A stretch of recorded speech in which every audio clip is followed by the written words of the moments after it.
Hello, Heidi. I'm going to read through your paper 2 and try to give you some ideas about how to make it stronger, I hope, and also about what you've done well. Okay. Newborn screening is paper 2. Genetics is becoming a more popular topic in medicine every year. However, the growth of this topic has also created controversy. Some people think it's great to have a technology that can test people for genetic disorders that they might have. On the other hand, people may disagree, not wanting to know about any disorder that they could have. Such opinions also occur when thinking about a genetic test that analyzes a baby's blood that is sampled after birth. I feel like you could just say a genetic test that analyzes a baby's blood, but maybe not. It's too early. This sample is acquired by pricking the baby's heel. This is considered newborn screening, where a series of metabolic diseases are tested. A majority of them are genetic. Although newborn screening seems like a test you have to ask for, it's probably been done without the patient even knowing. Well, the baby, yeah. The new parents might not know what's going on. Okay, which I thought was your point. And everything is going too fast after a big moment. This can pose a problem for parents because they aren't sure on what they are actually consenting to. I think it would be smoother to say something like, because they aren't sure what they are consenting to. Or something like that. This uncertainty behind these examinations warrant questions such as, is there consent and the ability to opt out of newborn screening, or is it even beneficial for patients to be screened? You could work those questions into your sentence, and you don't have to put any words around them. I think maybe you could just say parents are unsure if this test will be useful. Is parent consent actually meaningful consent, or something like that? And is it, how beneficial is it for the patient to be screened? Which should put your ideas into your paper. As it is now, I mean, it's not terrible or anything, but it just makes it feel like someone else is asking these questions, and you can put them right into your paper. Regardless of the uneasiness patients may feel toward newborn screening, there are laws created at the state government level. I don't think that's what you mean. Whether or not they feel uneasy, there are laws. I don't think that's what you mean. You'll figure that out. Every Department of Health for the various states has a form to fill out for genetic testing. Oh, interesting. Most of the states have a uniform set of disorders that are tested for that could affect the baby's health in the near and far future. In most cases, newborn screening does not have to be asked for. It is state public health service. I love these papers. I always learn so many things. However, there is paperwork that comes along with the process. In Kansas, when a mother is sent home from the hospital with her new baby, she receives many forms. One of these being a brochure on the newborn screening that took place.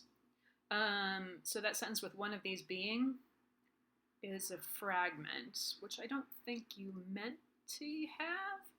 To keep it from being a fragment, you would just put a comma after forms, and then one of these being blah, blah, blah, right? The way that sometimes you have to say something and then start to give examples of it.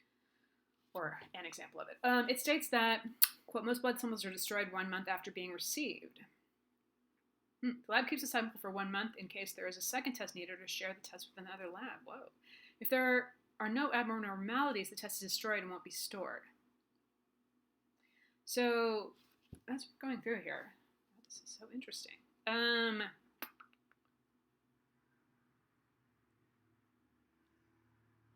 The sample is destroyed. They keep the sample for a month.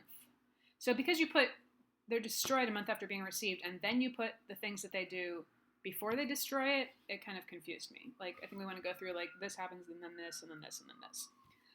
Furthermore, the sample can be used for training purposes to improve the program of newborn screening. This could include practice tests or looking at a real-life sample of one of these tests. If the parents do not want the card to be analyzed, that has a drop of blood in it, I guess. Maybe we need their child's blood to be analyzed, or I don't know.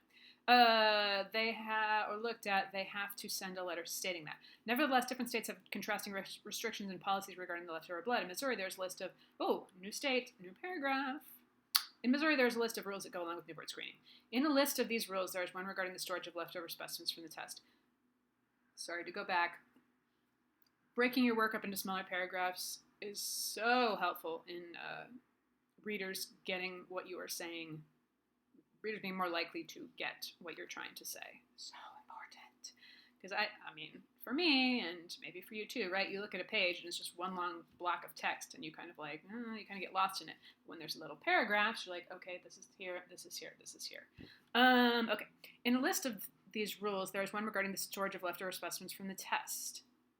I feel like here it would be nice to, like, in contrast to Kansas, or something like, well, Kansas does this, Missouri does that. All specimens are stored for 5 years and can be used for anonymous research. If the parent wishes to opt out of the research, they can have the sample destroyed or returned to them. Return to them? Ugh. Anonymous research is a broad topic. New parents, this seems like a new paragraph too. Now we're moving into what is anonymous research. Anonymous research is a broad topic. New parents don't know what research could be conducted on your, not your babies, I think you mean their babies' results. And, well, it's not conducted on their results, right? New parents don't know research could be conducted on your baby's leftover blood. That sounds so scary. No, it's not. Missouri holds on to information data for 5 years. In that time span, a lot of different experiments can be done that parents are unaware of. Well, yeah, I mean, I feel like, do they have to not be aware of it, or are you saying that's a good thing? Or both Kansas and Missouri give parents an opportunity. As mentioned earlier, states have different tactics when it comes to the screening of newborns. I don't think you need to say that again. Like, we know that. Both Kansas and Missouri give parents the opportunity to not have their child's information be in storage and used for training or research. However, many parents don't know what regulations they are agreeing to when doctors hand them 100 papers right after they have a new baby. I'm sure that's true. It is also a disturbance in the sense of privacy. It's a disturbance in the sense of privacy? I don't know. That just seems like a strange way to say that. It is also, the lack of privacy may also make them feel uncomfortable, to go into your next sentence, with their personal information being used in research.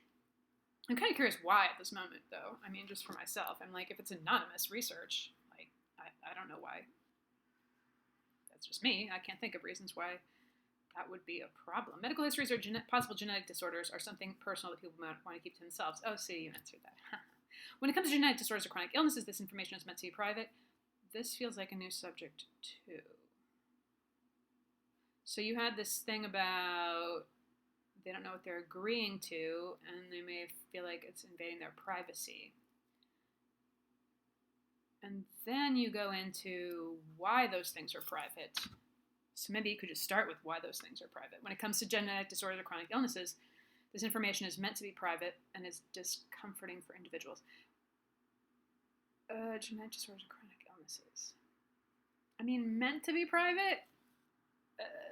Some people feel like it should be private. Nevertheless, parents could also want to support research and not mind if their sample is benefiting medicine. Sure. Ultimately, consent is being asked for by the parents, and they can opt out if they deem necessary. I like that you're going into this thing about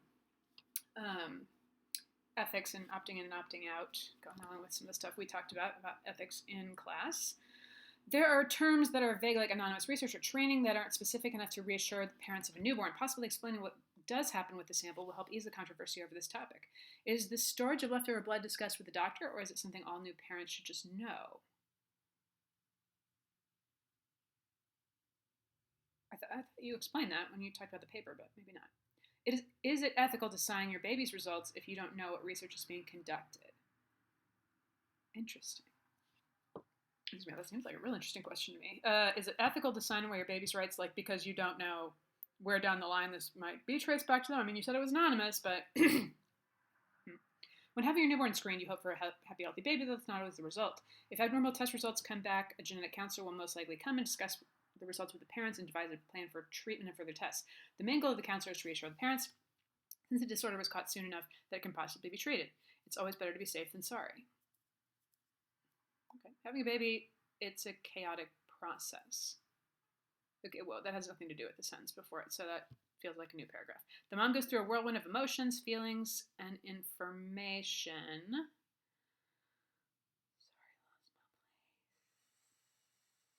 Told to her. The family is.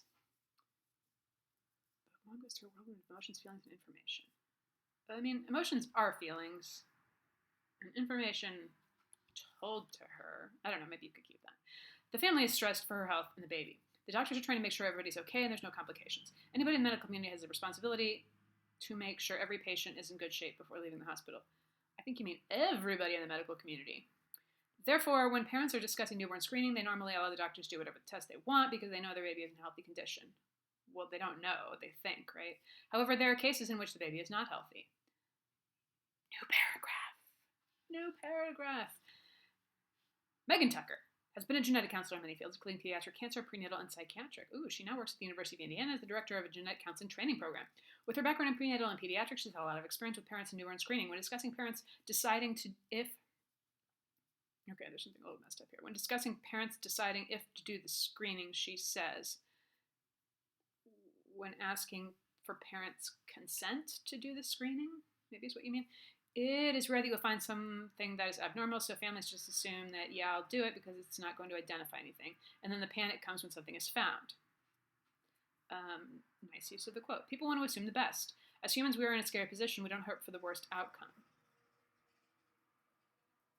I don't feel like you need that sentence. Parents see and hope their child is perfect and healthy, yet that's not always the case. I feel like you already said that.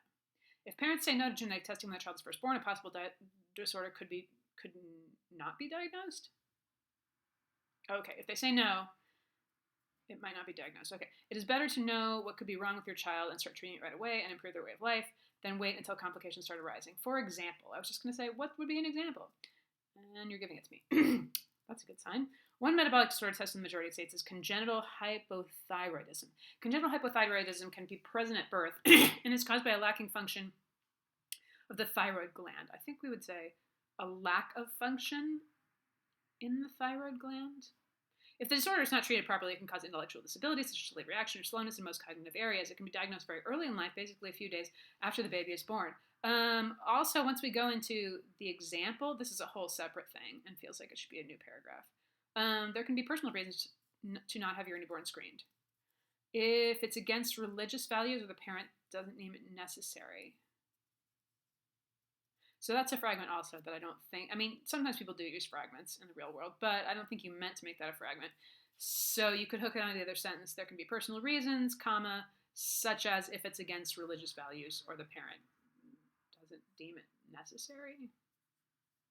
I don't know if deeming it necessary you need that either. But anyway, as mentioned earlier, I think you mean states that do take precaution unless told otherwise. So it is not completely mandatory. However, parents do have the support of genetic medicine and genetic counselors to help inform them with whatever decision they decide to make. Although there may be skepticism on testing your baby for the odd chance they have a metabolic disease, isn't it better to be safe than sorry?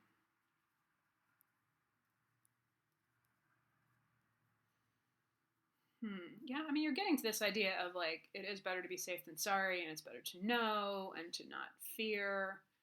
And I feel like once you sort of clarify some of your points, that'll come through in a much stronger way. Genetics is a developing technology that is slowly impacting people's lives. With the newborn there at the beginning of their life, so many disorders can be determined and treated right away. This could eliminate future pain or complications later in life, but only if the baby is tested. It can be scary testing a child because you never think anything is wrong with a newborn. There can be religious reasons or even personal reasons. Now I'm really interested in what the religious reasons might be. I mean, I'm particularly interested in religion and how that plays out, but I would love to hear more about that. Which a majority of states, there can be religious reasons or personal reasons to not get that test done, which is why a majority of states do allow an opt-out option, which is why a majority of states allows parents to opt out. I mean, generally speaking, the thing I've been noticing through here is that there are places where you've kind of gotten tangled up, I feel like, in your idea. And if you sort of pull apart what exactly am I trying to say, you could maybe say it with fewer words, which is usually better. Okay, I'm almost done.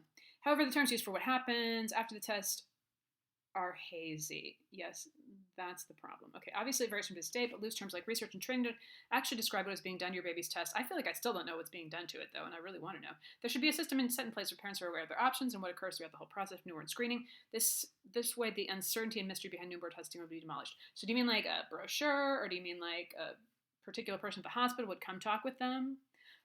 Your page numbers look good. Your work's cited from what I can tell, and a quick glance looks good too. So please email me if you have questions.